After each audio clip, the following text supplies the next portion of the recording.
Electromagnetic wave theory को करेंगे कि देखो इलेक्ट्रोमैग्नेटिक वेव थ्योरी क्या कहती है।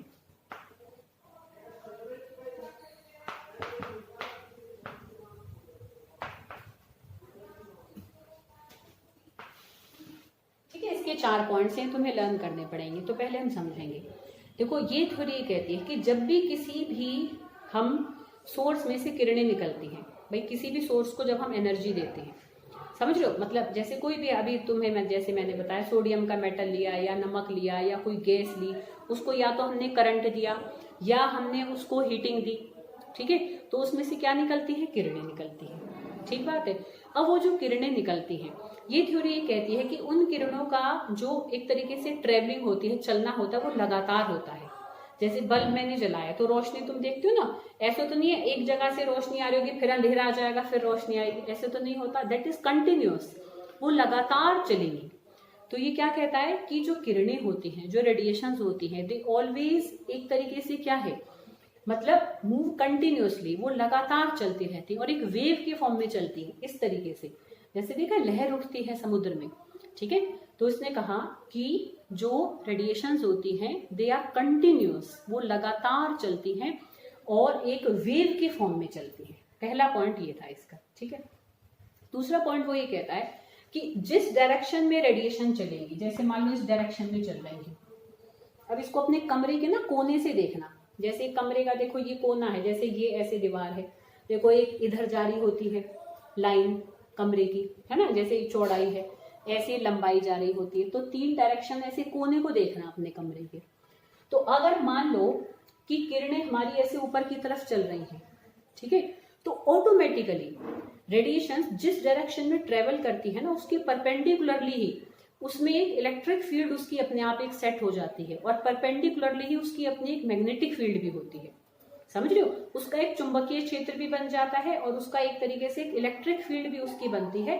पर इलेक्ट्रिक फील्ड और मैग्नेटिक फील्ड का डायरेक्शन क्या होता है, दोनों एक दूसरे के परपेंडिकुलर होते हैं, both perpendicular to the direction of propagation of wave. हम वेव को वेव मान के चल रहे हैं, जो किरण है वो लहर की तरीके से चल रही है, वेव की फॉर्म में चल रही है, और जिस डायरेक्शन में वेव चल रही है ना, उसके 90 डिग्री पर ही उसकी मैग्नेटिक फील्ड का डायरेक्शन है और उसकी ही 90 डिग्री पर क्या है, उसकी मैग्नेटिक फील्ड का भी डायरेक्शन है। मतलब तीनों एक दूसरे के परपेंडिकुलर होती हैं। ठीक है बेटा, आगे बात समझ में। देखो हम इसको ऐसे करके देखें, ये मान लो x है, ये y है और ये z मान के चलो, तो अगर इस तरफ हमारी रेडिएशन ट्रेवल कर रही है, तो अगर इधर इसकी इलेक्ट्रिक फील्ड का डायरेक्शन है तो इधर इसकी मैग्नेटिक फील्ड का डायरेक्शन होगा, तीनों एक दूसरे के परपेंडिकुलर होती है। ठीक है, तो this is second point of electromagnetic wave theory. Clear बेटा, आई बात समझ में। अब देखो हमारा क्या होता है, और जो इलेक्ट्रोमैग्नेटिक ये जो रेडिएशंस होती हैं ये कितनी स्पीड से चलती हैं, ये स्पीड ऑफ लाइट से ही ट्रेवल करती है। और लाइट की स्पीड पता है बेटा कितनी होती है, 3 × 10⁸ मीटर पर सेकेंड। मतलब तुम समझ सकते हो 1 सेकंड में उसने इतनी दूरी तय कर ली। ठीक है, 3 × 10⁸। ठीक है बेटा, तो इतनी स्पीड से, मतलब जिस स्पीड से लाइट ट्रेवल करती है, जो सन से लाइट आ रही है, जो हमारी धरती तक पहुंच रही है, तो इसी स्पीड से वो लाइट चलती है। तो जो लाइट की स्पीड होती है वो ही इलेक्ट्रोमैग्नेटिक रेडिएशंस की भी स्पीड होती है। आ रही बेटा बात समझ में। और इनको चलने के लिए किसी मीडियम की जरूरत नहीं होती। जैसे देखो करंट है, तार में से होकर जाएगा, किसी कंडक्टर में से होकर गुजरेगा, पर ये जो रेडिएशंस है इनको चलने के लिए किसी माध्यम की जरूरत नहीं है। सिंपल देखो स्पेस से ही ऐसे लाइट हमारे पास नीचे आ जाती है, वो भी रेडिएशंस की फॉर्म में चल रही है। समझ रहे हो, तो ये हमारी पूरी क्या है, देखो ये सिंपल 4 पॉइंट हैं जिसमें मैं तुम्हें टिक करके भेज दूंगी, लिखना सारा है और यहाँ से लेकर यहाँ तक उनको लर्न कर लेना बेटा। ठीक है, electromagnetic wave theory of radiations.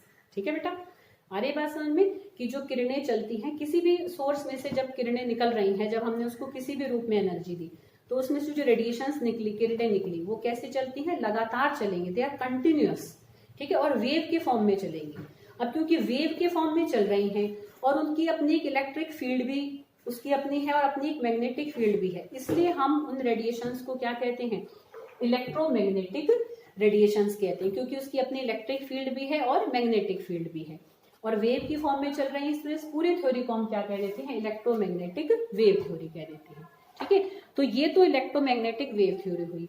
अब जो वेव वर्ड हमने पकड़ा है, कि जब हम कह रहे हैं कि रेडिएशंस वेव की फॉर्म में ट्रेवल कर रही हैं, तो वेव की ना कुछ कैरेक्टरिस्टिक्स होते हैं, उसके अपने कुछ गुण होते हैं। तो हम उन गुणों को, छोटी छोटी सी डेफिनेशंस हैं, ठीक है, उनको समझेंगे एक एक करके। ये 9th में भी हम करते हैं, ठीक है। 9th में तुम्हें 9th में हिंदी में करा है, बस अब तुम उसको इंग्लिश में करोगे, ठीक है। जैसे वेवलेंथ को हिंदी में क्या कहते हैं?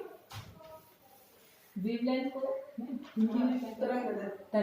तरंग दैर्ध्य, ऐसे ये सारे टर्म्स तुमने पढ़ी होंगी ना 9th में। तो अब हम उन सबको इंग्लिश में देखेंगे, ठीक है। देखो इस तरीके से अगर मैं एक वेव को यहाँ पर बनाऊं, मतलब देखो कुछ वेव्स को हम यहाँ पर ऐसे बनाएं, तो देखो ये मतलब इस तरीके से किरण चल के जा रही है, देखो ऊपर नीचे, जैसे एक समुद्र में लहर उठती है जाती है, ठीक है। तो वो उसको हम वेव कहते हैं। तो वेव के फॉर्म में रेडिएशन जब चल रही हैं, तो देखो जो ऊपर का उभार है उसको हम कहते हैं क्रस्ट।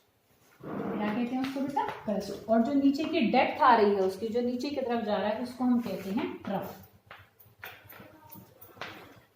ठीक है बेटा। तो ये जो क्रस्ट और ट्रफ है, अब इनसे रिलेटेड हम कुछ छोटी छोटी सी परिभाषाएं हैं, ठीक है, उनको एक एक करके समझेंगे। तो सबसे पहले हम देखेंगे कि वेवलेंथ क्या होती है, ठीक है। देखो एक वेवलेंथ देखेंगे, एक हम फ्रीक्वेंसी देखेंगे, ठीक है, एक हम एम्पलीट्यूड देखेंगे,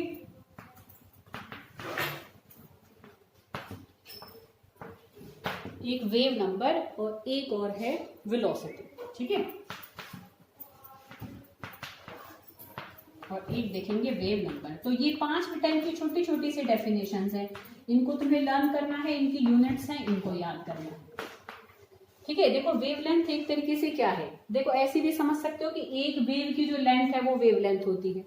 पर देखो मैं सिंपल यहां से निकाले तो एक क्रस्ट से लेकर दूसरे क्रस्ट के बीच का जो डिस्टेंस होता है वो क्या होगी?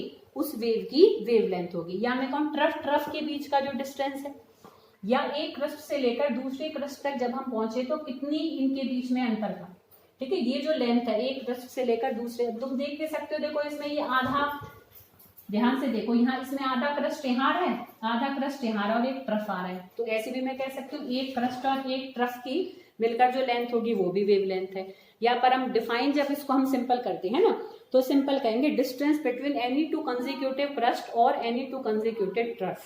मतलब दो लगातार क्रस्ट के बीच का डिस्टेंस या लगातार दो ट्रफ के बीच के डिस्टेंस को हम उसकी वेवलेंथ कहते हैं। अब क्योंकि लेंथ है तो हम सिंपल इसको सेंटीमीटर में तो देख लेते हैं, पर क्योंकि बहुत छोटी चीज है तो हम उसको देखो एंगस्ट्रॉम में या नैनोमीटर में देखते हैं। एक एंगस्ट्रॉम में ना 10 की पावर 10 मीटर होते हैं, ऐसी एक नैनोमीटर में 10 की पावर -9 मीटर होते हैं, ठीक है। ये वैल्यूज ऐसे तुम्हें पता होनी चाहिए। अच्छा नेक्स्ट देखो फ्रीक्वेंसी होती है। फ्रीक्वेंसी क्या होती है कि 1 सेकंड में, जैसे कोई यहाँ पर एक पॉइंट है, 1 सेकंड में इसकी कितनी वेव्स निकल कर चली गई। जैसे देखो ये 2 वेव बनी हुई है, तो किसी भी रेडिएशन की कितनी वेव्स 1 सेकंड में पॉइंट में से गुजर के बाहर निकल के चली जाएंगी, वो उसकी क्या होती है? फ्रीक्वेंसी होती है। समझ रहे बेटा? आई बटा बात समझ में कि number of waves passing through a point in 1 second, 1 second में एक पॉइंट में से कितनी वेव्स निकल कर चली जाती हैं, वो उस रेडिएशन की फ्रीक्वेंसी कहलाती है। नेक्स्ट देखो वेलोसिटी। वेलोसिटी क्या है कि भाई 1 सेकंड में किसी एक वेव ने लीनियर डिस्टेंस कितना ट्रेवल करा, मतलब सीधी सीधी यहाँ थी तो यहाँ से यहाँ पहुंच गई, तो इतना डिस्टेंस ट्रेवल कर लिया हो ना भाई, ये चीज यहाँ पहुंच गई है, चल के चली गई भाई, रेडिएशन चलती जा रही है, तो 1 सेकंड में वो कितना चल गई, सीधी सीधी कितनी चल गई 1 सेकंड। जैसे मैं यहाँ पहुंचे, मैं 1 सेकंड में यहाँ तक पहुंच गई, तो वो मेरी वेलोसिटी है। समझ रहे बेटा? ठीक है, तो वो उसकी होगी वेलोसिटी, ठीक है। वेलोसिटी तुमने जैसे उसमें भी पढ़ रखी है 9th में भी, तो इसको हम मीटर पर सेकंड या सेंटीमीटर पर सेकंड से हम इसको मेजर कर लेते हैं, ठीक है बेटा। एम्पलीट्यूड क्या होता है कि किसी क्रस्ट की कितनी हाइट है और उसको हम ए से डिनोट करते हैं। अच्छा, जो वेवलेंथ होती है उसको हम लैम्डा से डिनोट करते हैं, जो फ्रीक्वेंसी है उसको हम न्यू से डिनोट करते हैं, ऐसे वी को ना थोड़ा घुमा के बनाएंगे। एम्पलीट्यूड को हम स्मॉल ए से डिनोट करते हैं, वेलोसिटी को हम स्मॉल वी से डिनोट करते हैं, और वेव नंबर को हम न्यू बार से रिप्रेजेंट करते हैं, ऐसे न्यू लिखकर उसके ऊपर ऐसे बार लगा देंगे, ठीक है बेटा। आ रही बात समझ में? तो किसी क्रस्ट की कितनी हाइट है, ट्रफ की कितनी डेप्थ है, वो उसकी क्या कहलाती है? एम्पलीट्यूड कहलाता है, ठीक है बेटा। वेव नंबर देखो क्या होता है कि 1 सेंटीमीटर लेंथ में, जैसे मान लो यहाँ से लेकर यहाँ तक मान लो ये 1 सेंटीमीटर, मतलब अब यहाँ तो बड़ा हो जाएगा, मान लो ये 1 सेंटीमीटर है जैसे, तो 1 सेंटीमीटर लेंथ में किसी रेडिएशन की कितनी नंबर ऑफ वेव्स आ रही है। देखो मैं इसको अगर 1 सेंटीमीटर मानूं तो अब देखो अगर वो इसमें छोटी छोटी वेव्स हैं तो देखो ये इतनी सारी आ जाएंगी, पर उसमें अगर बड़ी वेव है तो एक ही आएगी। ठीक है, समझ रहे बेटा।